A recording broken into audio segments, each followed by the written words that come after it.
Hello बाबू, तो हम लोग केमिस्ट्री में क्या स्टार्ट किए थे पता है? हाँ, तो केमिस्ट्री में हम लोग स्टार्ट किए थे सॉल्यूशन। और सॉल्यूशन में किस टॉपिक की व्याख्या हम किए थे? राउल्स का नियम। तो राउल्स के नियम को हम लोग डीप व्याख्या कर चुके हैं, और राउल्स के नियम से रिलेटेड आईआईटी जेईई में जो बेस्ट ऑफ क्वालिटी क्वेश्चन बनाए जा सकते हैं, बन सकते हैं, उस क्वेश्चन को मैंने लिया है। और देखिए क्वेश्चन क्या बोल रहा है, हम दैनिक जीवन से, आपके डेली लाइफ से जुड़कर इस क्वेश्चन को सॉल्व कराएंगे। सवाल बोल रहा है 48 degree Celsius the vapour pressure of CH2 is 850 टार। अच्छा बात है। A solution of 2 gram of sulphur in 100 gram of CH2 has vapour pressure 844.9 tar. Find atomicity of sulphur.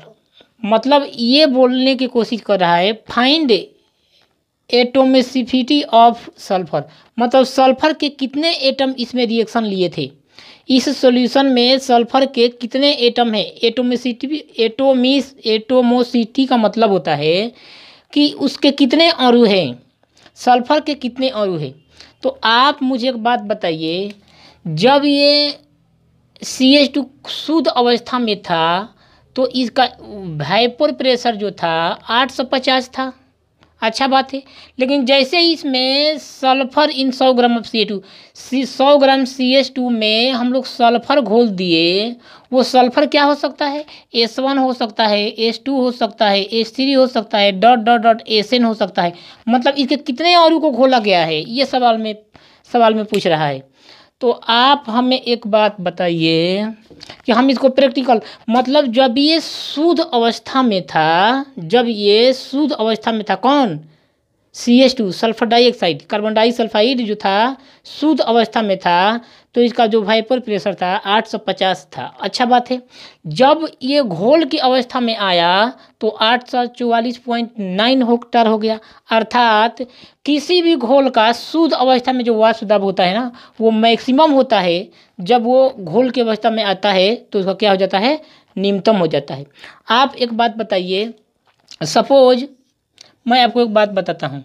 जब कोई इंसान, अच्छा एक प्रैक्टिकल उदाहरण समझिए। मान लेता हूँ कि कोई औरत है। अगर कोई औरत है, आप पर बहुत गुस्सा है, आपके साथ बहुत गुस्सा है, लेकिन देखिएगा जब वो सिंगल होगी ना, जब वो औरत सिंगल होगी तो आप पर भुन भुन भुन भुन भुन भुन करते हुए दिखाई देगी। मतलब जब वो सिंगल में थी, अकेला थी, तो क्या थी, भुनभुना रही होगी। दूसरी बात, लेकिन जब वो अपने सहेली के साथ होगी तो मिलजुल कर होगी।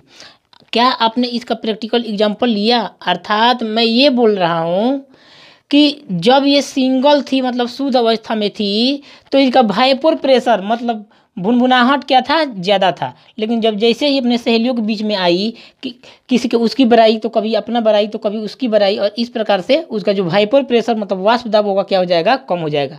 तो आप क्या जाने कि किसी भी सॉल्यूशन का शुद्ध अवस्था में जो वाष्प दाब होता है वो ज़्यादा होता है घोल की अपेक्षा।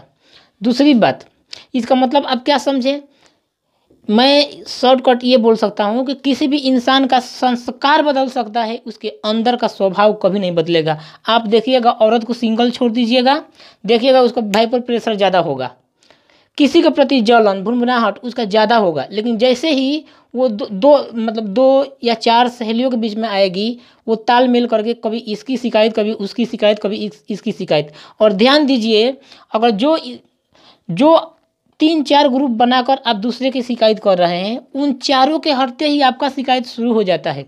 इसलिए संस्कार तो बदलिए, लेकिन थोड़ा स्वभाव भी बदलने की कोशिश करिए। तो आइए हम इस क्वेश्चन को सॉल्व करते हैं। क्वेश्चन क्या बोल रहा है, सपोज शुद्ध अवस्था में बोल रहा है कि 48 degree Celsius the vapour pressure of CH2 is 850 tar. A solution of 2 gram of sulphur in 100 gram of CH2 has vapour pressure 844.9 tar. Find atomicity of sulphur. मतलब क्या कि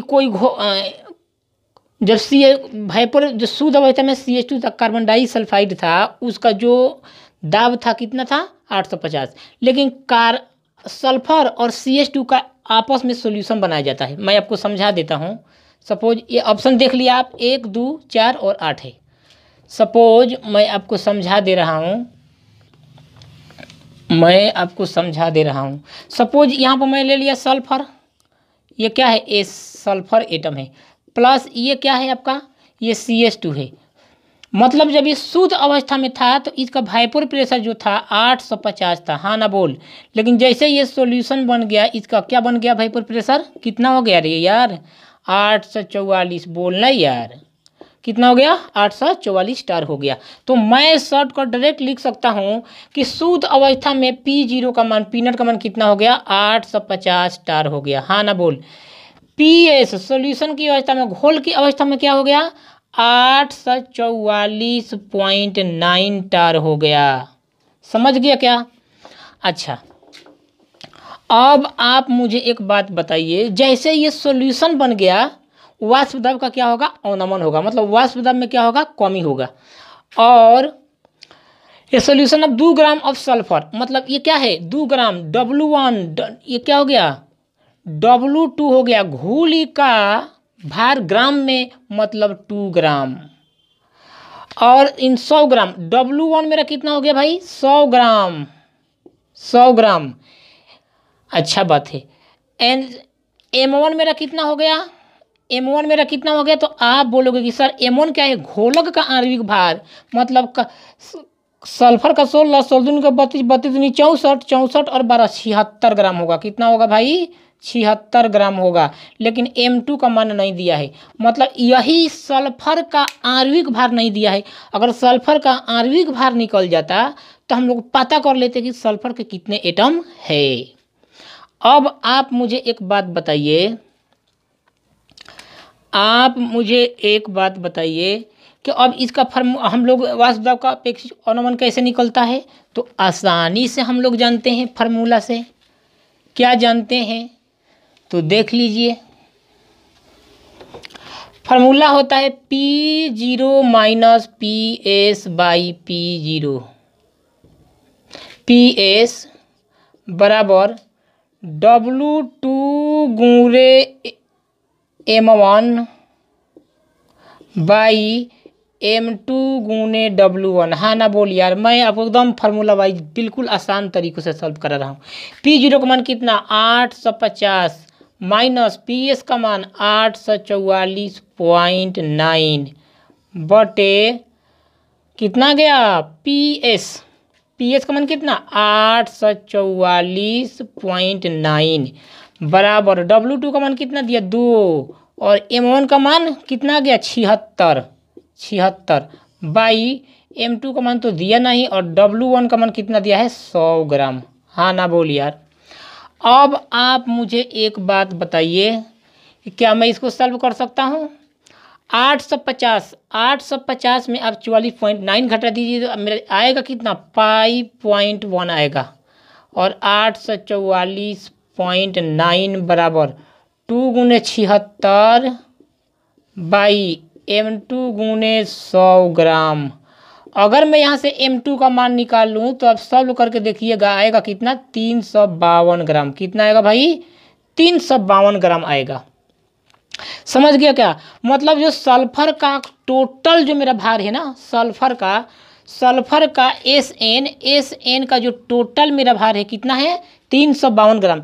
एक सल्फर के कितने भार होते हैं, एक सल्फर के एक एटम का भार कितना होता है, सल्फर के टोटल एटम का जो भार हो गया, कितना हो गया मेरे भाई, 352 ग्राम हुआ।